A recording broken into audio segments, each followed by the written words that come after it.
So today we're drinking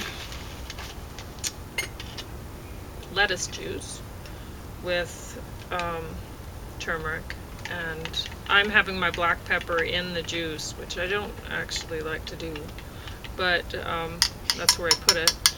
And I put black pepper on James's egg because I figured he used a lot of it yesterday, so I just ground it for him rather than making him grind it with the grinder that doesn't work very well. So anyway, I'll drink this quick so that I get this out of the way.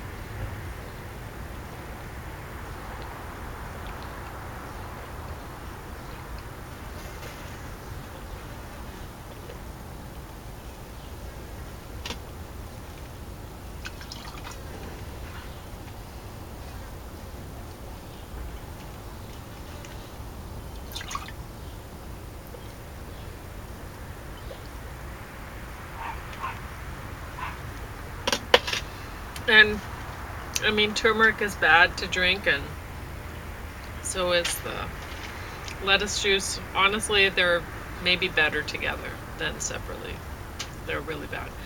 And I'm gonna have this Flax Plus cereal, and with this almond milk, and both of these things were given to me, and I'm very thankful, but I would never buy these. Never.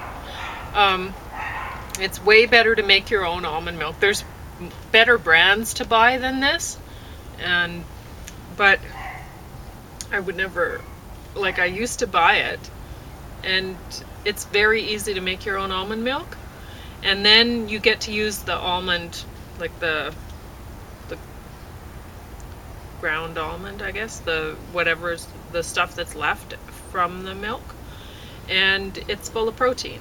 So why would you buy almond milk? It doesn't make any sense. Don't buy it, ever.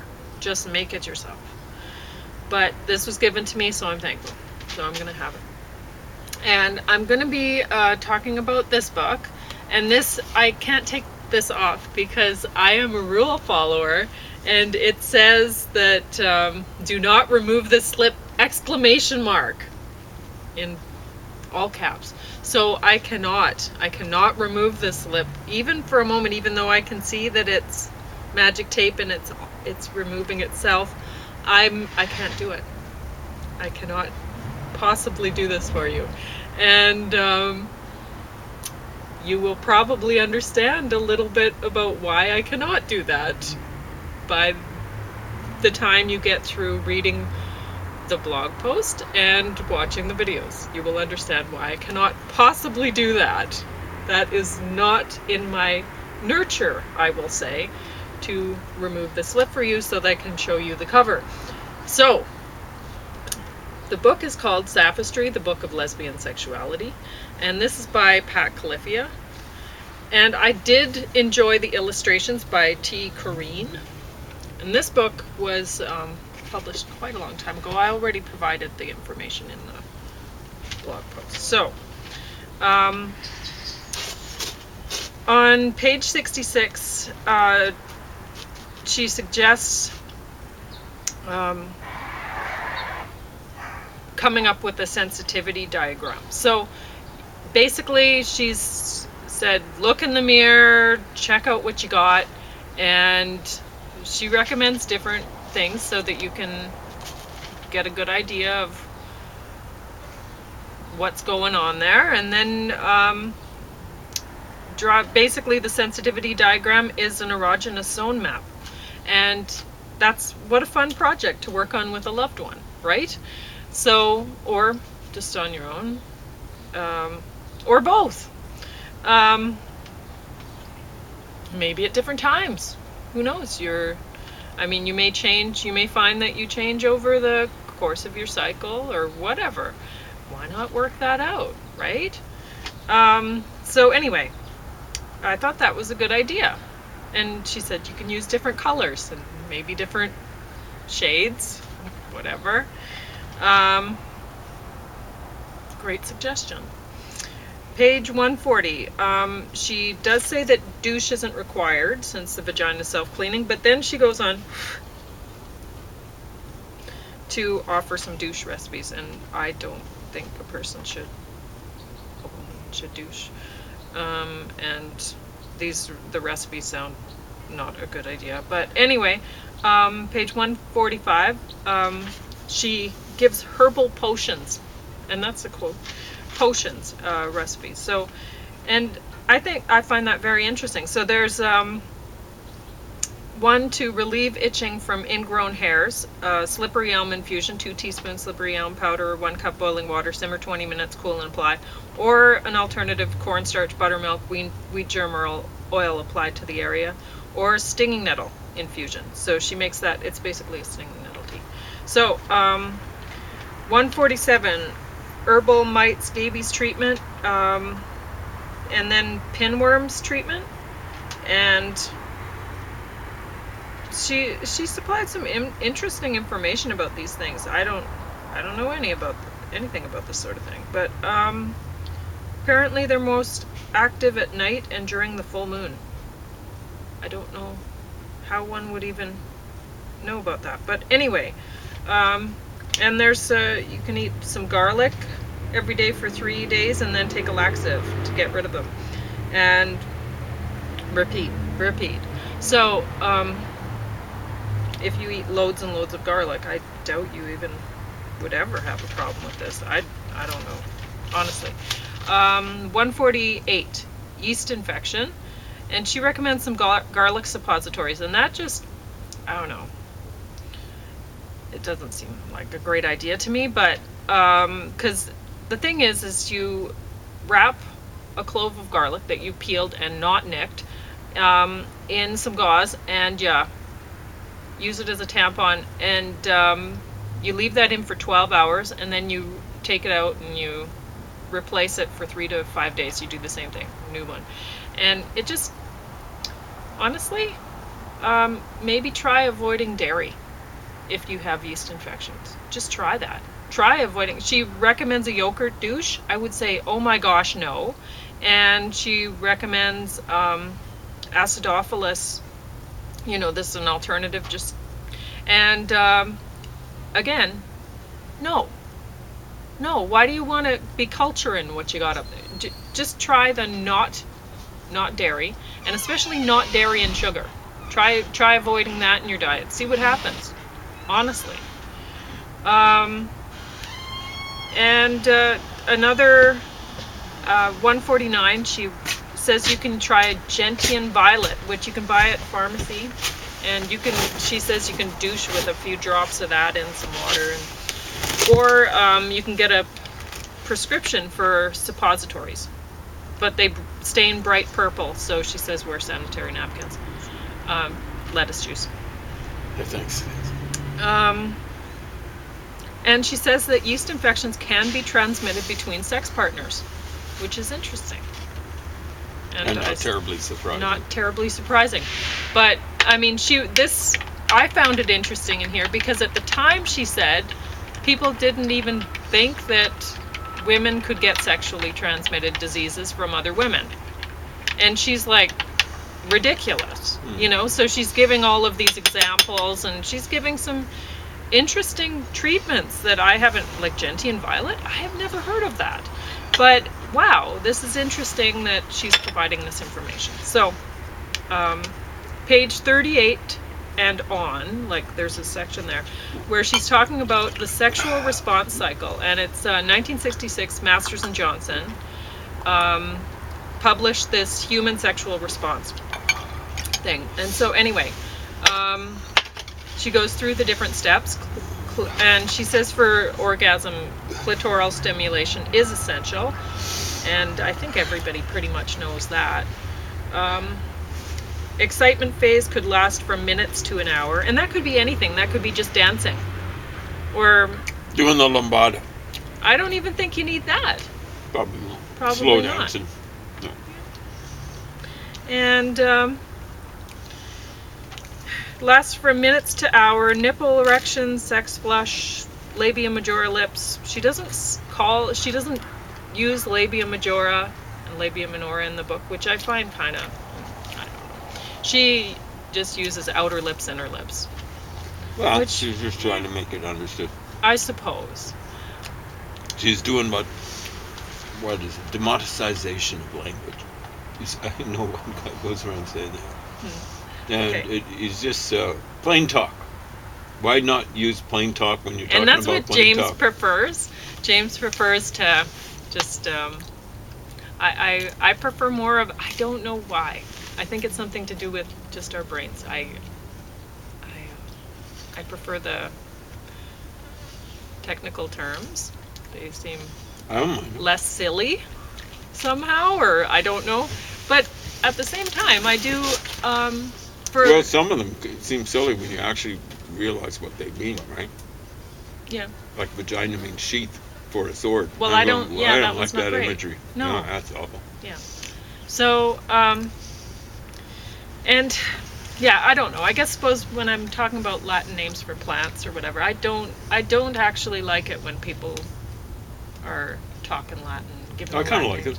it. I know, which is weird because we're opposite that way. No, I kind of like it. I like it the other way too. I like all names. I like all words. That sort of stuff. And I know it gets confusing because sometimes plants will have their common names will be common amongst a few different species or whatever, but It's true. yeah, Latin stuff's more accurate. So. I know. Depends. And It has its problems. yeah. Because Some of them I like because I just find the names really attractive, so I like using the Latin for, like Agapodium podagraria variegatum. That sounds lovely. And you said that without stuttering. That's yeah, impressive. well, it's a nice name. Yeah. And it's not hard to remember Latin names or anything, but it sounds a lot better than saying variegated goutweed. Goutweed is not a very nice name. So I That's don't. an amazing name. Yeah. Of course, the Latin thing might mean something worse. You'd have to write it down for me. For me to tell what it means, and there's no guarantee I would, even if. But anyway, where was I in this? I got distracted somehow. Labia majora. That's where, because I wrote down labia majora. Well, I wrote lab maj, because. See, that's the terminology people should really use. Sure. But anyway. But she writes outer lips all the time. So, thin down and flatten in women with no children, and they grow larger in women with children, and she explained why, and I found that interesting. Shaft of clitoris increases in diameter, labia minora swell, and the vagina lubricates. Page 40, plateau phase, 30 seconds to 3 minutes. And breast size may increase a fourth, which I did not know. Had you ever noticed anything? Okay. Believe me, I don't get out a tape measure. At that stage of the game, it would be Sex. bad form. Yeah. Let's just take a break now. Yeah. Sex. Might last 24 hours. Yeah, exactly. Depending on After how we annoyed worked you this get. hard. Just okay. Sex flush increases, nipples enlarge, clitoris retreats under hood. I don't notice these things. Yeah, I don't know. Anyway. I'm a little suspicious about that one, but I don't. Yeah. If anything, doesn't it just kind of stick out more? Anyway. But this is what I'm giving you her Believe notes. me, I've read that elsewhere, and I'm going, okay. Sounds like a suburban. Yeah, because that has not been. No. I mean, I'm going by feel here, so I can't really. I don't know, but I'm skeptical about that one. I'm just giving you her notes. Retreats under hood. I'm cynical about that one. Yeah, I don't think so. But majora thins more, and minora is more prominent. And, well, that's definitely the case. You can definitely see those orange slices just sticking right out there. No, they don't get terribly shy. So. Nope. Upper vagina balloons, lower third of vagina swells to maximum congestion. Sensitivity to pain decreases, and stimulation experienced as pleasure. 41, orgasm, 3 to 15 seconds. And The it 3 sure seconds seems is a lot longer than that. Well, the 3 seconds, someone really feels shortchanged for that one. I'm telling you. The more intense the orgasm, the brighter the flush. Yeah, 15 uterine seconds. That contraction. one's low for maximum. Okay. It could go up to as much as twice that much. In uterine contractions in vagina at 0.8 of a second. I've never put a stopwatch to that. I couldn't say. But it seems to vary. My sources indicates even shorter than that, 0.6 seconds. Okay. At the beginning. And that would be something like an average. So. Inner lips may be seen to contract along with vagina. Strength of contractions dependent on strength of pelvic muscles. Resolution phase 10 to 25 minutes after orgasm. Anyway, so that's my notes. That's afterglow, I guess, eh? Yep. Why not use afterglow? I don't know. There, because she was using outer and inner lips. Yeah, there we go. Anyway, so I'm going to mention something about my pinata here,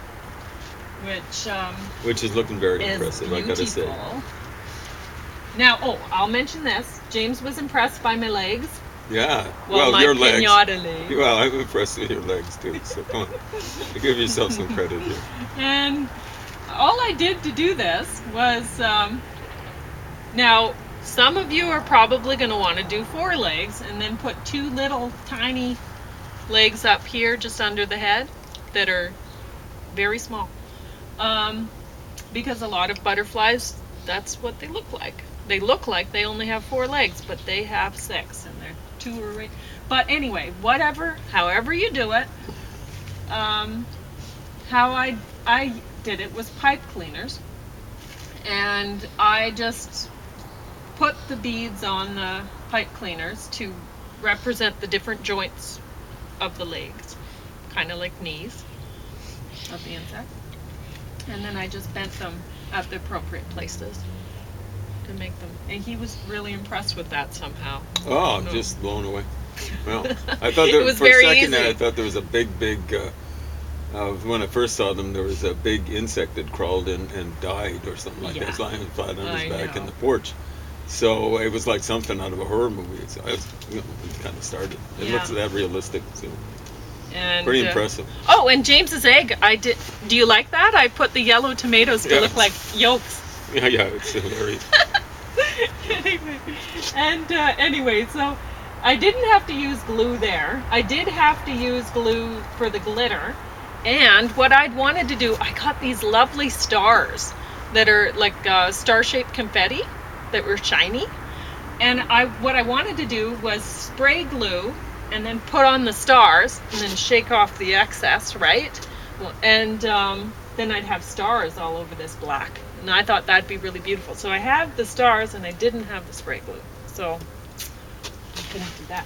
But I want to show you another thing. So I used hot glue here for the eyes, and I glued these are not going to come out.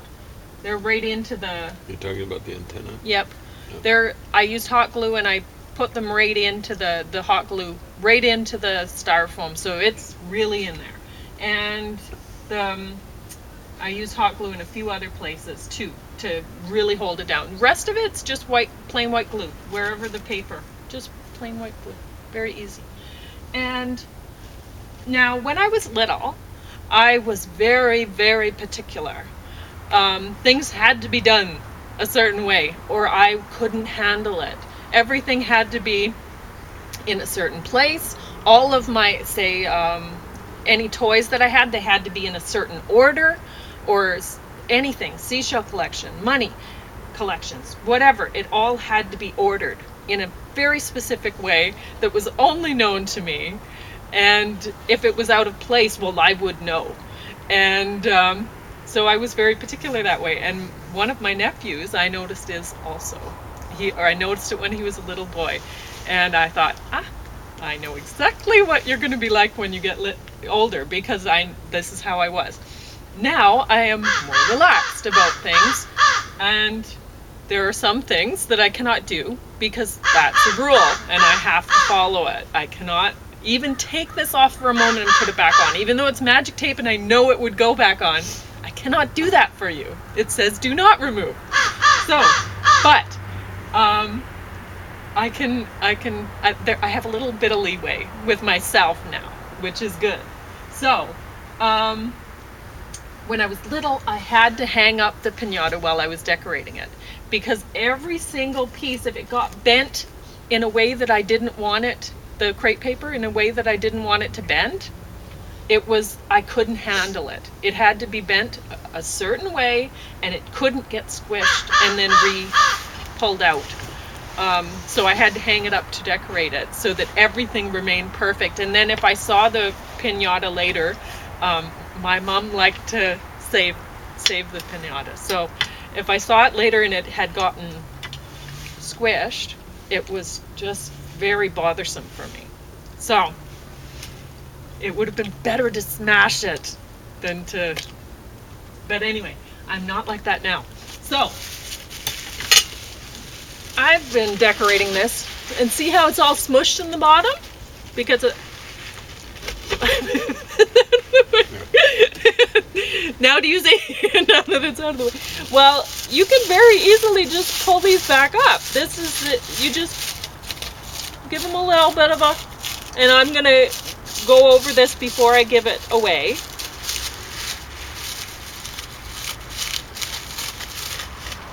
And you can pull these back up. And if you give it more of a scrunch, you can pull them back up more. They're glued down. They're not going to come off at this point. And if they do, you want to know. You want to be able to fix it right away, right? Like this one, he's a little bit loose. I might want to put some more glue before I give him away. But these, I can just pull this back up. And I can do this a 1,000 times. So what I'm going to do is I'm going to leave it down like this and give it to, like I'm going to transport it in a container just down, probably a Rubbermaid container so it doesn't get dirty or wrecked or stomped on by dogs or anything like that. And then once I get there, I will hang it up and make it perfect. And then when the person comes home and sees it, they will be, oh, so wonderful, right? So that's all I was going to say about that.